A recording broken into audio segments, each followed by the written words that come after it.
Oke, baik, sambil nunggu yang lain masuk, kita mulai saja. Saya share screen dulu.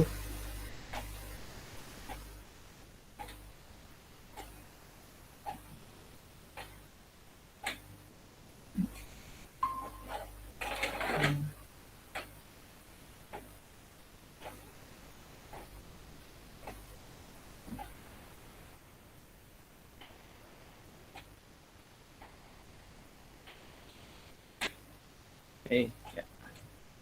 Hari ini kita kontrak perkuliahan aja, jadi sebentar aja, karena e-learningnya belum ready. Jadi kalian kan terakhir masih input KRS nanti jam 6 sore kan ya. Jadi kita nunggu itu, sambil itu jadi kontrak aja dulu. Nanti bahannya semua saya taruh di e-learning juga. Dan nanti habis inilah kita diskusi sebentar. Oke, baik, bismillahirrahmanirrahim, saya mulai. Jadi kita bicara perpetaan dan SIG, mata kuliah pilihan. Kalau suara saya keputus, tolong dikasih tahu ya. Oke. Jadi mata kuliah ini itu lanjutan dari ilmu ukur tanah. Jadi berdasarkan Badan Musyawarah Pendidikan Tinggi Teknik Sipil seluruh Indonesia, seharusnya kalian ilmu ukur tanah itu, mata kuliah IUT itu termasuk belajar GPS dan belajar SIG atau GIS, Sistem Informasi Geografik atau Geographic Information System. Jadi kalau standar nasional, ilmu ukur tanah itu sampai ke GIS. Jadi habis kalian belajar belajar poligon, kalian belajar waterpass, belajar theodolit, belajar total station, belajar GPS dan belajar GIS. Seharusnya sampai situ. Tapi SKS-nya akan membengkak, jadi makanya kita bagi. Jadi untuk GPS dan GIS-nya dijadikan mata kuliah pilihan ini. Oke. Judulnya perpetaan dan SIG. Jadi deskripsinya, mata kuliah ini merupakan mata kuliah yang mengkaji tentang perkembangan, komponen, unsur-unsur esensial, struktur data spasial dan non-spasial, pembuatan peta digital, pengolahan database, dan beberapa aplikasi SIG dalam kajian geografi atau teknik sipil ya. Mata kuliah sendiri terdiri dari teori dan praktek. Jadi biasanya kalau di semester yang panjang sampai UTS itu teori. UTS sampai UAS itu biasa kalian saya lepas, belajar sendiri. UASnya dalam bentuk kalian presentasi proyek kalian dalam aplikasi GIS. Bisa pakai ArcGIS, bisa pakai Quantum. Jadi biasanya jadi UAS itu presentasi. Jadi kalian nanti presentasi, ini data yang kami olah, data mentahnya dalam bentuk Excel. Kemudian metode pengolahannya di GIS, step-stepnya gimana, sampai hasil petanya dalam GIS. Nah, biasa kayak gitu. Karena kita 12 kali aja, jadi paling kita 6 kali teori, 6 kalinya kalian belajar mandiri, ngerjakan software. Ini kan 9 orang ya. 9 orang nanti saya bagi kelompok, nggak satu-satu Pak. Sementara kan kalau 9 orang bisa 3 atau 4 kelompok kita. Nah, jadi biasanya sih kayak gitu. Saya biasanya ngajar yang di Banjarmasin, yang di Banjarbaru biasanya ngajar Pak Puguh atau Ibu Helda biasanya. Jadi metode yang digunakan adalah ceramah, tanya jawab, penugasan, dan praktek. Tugas sendiri terdiri atas penelusuran literatur, penyusunan makalah. Praktikumnya adalah praktek pembuatan peta digital dan pengolahan database. Jadi targetnya kalian bisa ngotak-ngatik SIG, meskipun sederhana. Nanti tutorialnya saya kasih. Nah, bahan kajiannya sendiri sebenarnya cuma ada 4 di sini. Pertama, pemetaan non-terrestris, kemudian konsep spasial, konsep sistem informasi spasial, dan sistem informasi spasial. Kemudian Global Positioning System atau GPS dan GIS itu sendiri, Geographic Information System. Jadi materi kita cuma 4 ini. Non-terrestris, spasial, konsep spasial, GPS, dan GIS. Nah, kompetensi yang diharapkan, mahasiswa diharapkan dapat memahami penggambaran dan pemetaan non-terrestris sebagai penunjang. Jadi kalian di IUT itu kalian belajar mendapatkan data untuk dijadikan peta. Di perpetaan dan SIG ini kita tujuannya adalah bagaimana kita menampilkan data yang kita peroleh dari praktikum IUT itu dalam bentuk peta dengan bantuan aplikasi GIS. Kalau di IUT kan kalian dalam bentuk peta dengan bantuan aplikasi CAD kan ya, bisa KiCad, CAD, bukan AutoCAD, CAD sendiri kan ada AutoCAD, ada ArchiCAD, dan lain-lain. Nah, sama di sini. Jadi sini tujuan akhirnya kalian bisa menampilkan data dalam bentuk peta dengan bantuan software GIS, Geographic Information System. Yang free itu Quantum, QGIS, Quantum GIS, atau kalau saya sama Pak Pugu sama Ibu Helda, kami makainya ArcGIS. Nah, nanti saya kasih tahu kenapa bedanya ArcGIS sama Quantum GIS itu apa aja. Kemudian mahasiswa mampu memahami Global Positioning System atau GPS dan mengerti konsep spasial, konsep sistem informasi spasial, dan sistem informasi spasial. Nah, bahan kajiannya sebenarnya sih bebas ya, tutorial di YouTube banyak. Saya sendiri dibandingkan kalian, saya yakin kalau kalian sudah bisa, kalian akan jauh lebih ahli daripada saya dalam mengolah data-data GIS dan Quantum ini. Kalau Quantum, biasanya sih saya belajar sama Pak Roni atau Pak Razikin yang ada di UPT. Nanya-nanya itu. Atau sama Agil, kakak kelas kalian si Agil itu 2015 kalau nggak salah. Ya, Agil 2015. Nah, ini adalah yang umum kita gunakan kalau di perkuliahan. Ada Aronoff, ada Bureau, ada Edi, dan lain-lain, tapi nggak wajib ini. Yang paling penting yang paling bawah itu. Sumber-sumber lain dari internet, majalah, jurnal, dan lain-lain. Jadi kalian bebas mau tanya-tanya siapa aja. Nanti kalau di akhir kalian pasti akan lebih pintar dari saya kalau AutoCAD GIS. Biasanya seperti itu yang sebelum-sebelumnya. Nah, softwarenya GIS ini sebenarnya kite-nya itu ke Excel. Jadi kalian dari yang kita perlukan itu cuma data X, Y, Z 3 itu aja. Kita perlu data koordinat X, koordinat Y, koordinat Z dalam bentuk MS Excel di 3 kolom berbeda. Dari situ kalian bisa import ke ArcGIS. Nah, di situ kalian sudah bisa ngolah datanya di situ. PowerPoint nanti untuk presentasi. Nah, ArcGIS itu yang berbayar, ada lisensinya. Kalau yang free itu Quantum GIS atau QGIS. Dan ArcGIS ini terus terang agak berat ya.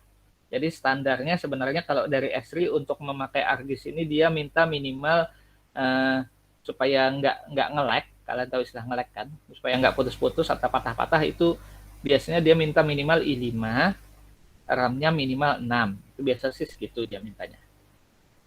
Tapi nggak apa-apa, kalau dicoba aja, cuman agak sabar, itu aja. Kalau Quantum lebih ringan, dan softwarenya pun masternya lebih ringan. ArcGIS kalau yang betul-betul bundling lengkap itu sekitar sampai 8 giga itu masternya. Kalau yang stand alone-nya itu sekitar 1,3 gigaan. Kalau Quantum atau QGIS itu antara 500 sampai 700 mega aja. Dan aplikasi lain yang relevan. Nah, kenapa SIG penting? Karena kita sendiri di FT kan sekarang lab SuperSig kan, kita punya. Lab IUT dan Surta itu sejak dipegang oleh Pak Puguh berubah nama menjadi Lab SuperSig. Nah, ini ada Instagramnya, Lab SuperSig. Karena memang waktu itu kita menerima, yang kalau nggak salah saya dengar, itu kita menerima hibah software dari Europe, dari Eropa.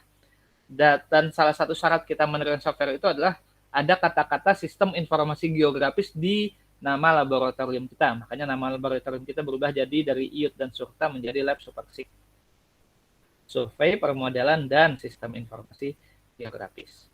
Nah, di ULM sendiri itu ada yang namanya PPIIG, Pusat Pengembangan Informasi Geografis, G-nya geografis. Nah ini, infrastruktur, pengembangan infrastruktur informasi geospasial, bukan geografis. Jadi PPIG ini adalah Pusat Pengembangan Infrastruktur Informasi Geospasial. Kalau dulu namanya PPIDS, dulu Pusat Perkembangan Informasi Data Spasial. PPIIG ini kantornya di sebelah kampus kita, di Kehutanan, lantai 1 di bawah. Nah, kebetulan saya sendiri adalah anggota dari PPIIG ini sendiri. Nah, itu di situ. Untuk periode, ini saya jadi anggota untuk 2 periode sudah. Sekarang dari periode 20 sampai 23 saya anggota di sini. Nah, ArcGIS ini mahal. Dan dia berat, tapi kita punya lisensi. ULM punya lisensi sendiri. Dan kalian sebagai mahasiswa itu boleh mengajukan lisensi ini. Nah, ini posternya, ini suratnya. Nanti kalau e-learning-nya sudah jalan, nih poster sama surat ini akan saya taruh di e-learning. Jadi kalian bisa coba apply ya. Atau kalau enggak, kalian bisa langsung datang ke webnya PPIIG, ppiig.olm.ac.id. Di situ ada link, kalian bisa langsung apply lisensi di situ. Saya sendiri sudah dapat lisensinya. Cuma buat 1 tahun, tapi nanti diperpanjang. Jadi ARGIS saya ini resmi, meskipun cuma setahun, tapi yang penting kan resmi nih. Educational license itu sudah cukup untuk bekerja ini. Nah, contoh beberapa penelitian atau beberapa aplikasi teknik sipil yang sudah saya lakukan dengan GIS, ini yang pertama ini terbit 2019 di International Journal of Engineering and Technology, Digital Mapping of Hard Soil in Deep in Banjarmasin City. Saya, Pak Uli, sama Agil, sama Ibu Ulfa, ini memetakan kedalaman tanah keras di kota Banjarmasin dengan GIS. Jadi GIS ini itu software untuk menampilkan atau membuat peta, bukan ngolah data. Malah datanya manual, makanya kita masih perlu Excel di situ. Nah, ini contoh, jadi kota Banjarmasin itu sebenarnya bentuknya kayak mangkok. Yang paling dalam, tambah luar dia agak dangkal. Yang kedua yang baru publish bulan Mei kemarin ini, di jurnal agregat Universitas Muhammadiyah Surabaya, bulan Mei 2021, pemetaan digital jenis lapisan tanah permukaan kota Banjarmasin. Ini dari TA-nya Agil, jadi saya, Pak Uli, dan Agil sendiri. Nah, ini petanya. Jadi ini kalau di permukaan, Banjarmasin itu ada organic clay, yang agak hitam ini organic clay, lempung organik. Ini organic sand, jadi agak berpasir. Nah, di situ. Ini beberapa hal, contoh beberapa hal yang bisa kita lakukan dengan aplikasi GIS. Nah, aturan tambahan kalau dari portal, ingat ya, absen minimal 80, jangan lupa. Terus tugas dikumpul, dan tidak ada ujian susulan, karena ujiannya kan presentasi kan ya.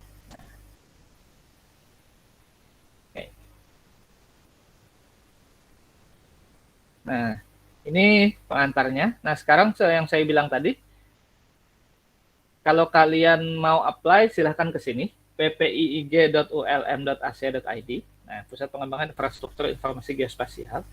Nah, ini ada paling atas nih, permohonan lisensi Esri ARGIS Desktop. Kalian bisa coba, coba apply di sini untuk mendapatkan lisensi resmi. Jadi, lumayan setahun pakai ARGIS itu lisensi resmi. Dan di sini pun sebenarnya banyak contoh-contoh penggunaan geospasial di sini. Dan nanti akan ada, rencananya sih sebenarnya bulan Juni ini kami akan ada short course penggunaan ARGIS juga, tapi agak ditunda karena banyaknya agenda. Jadi nanti akan dilaksanakan ada short course-nya. Jadi kalian kalau sudah apply di sini atau sambil mantau di sini, kalian bisa bisa join lah, bisa ikut nanti. Oke, nah itu materi dari saya. Ada yang mau ditanyakan sampai sini?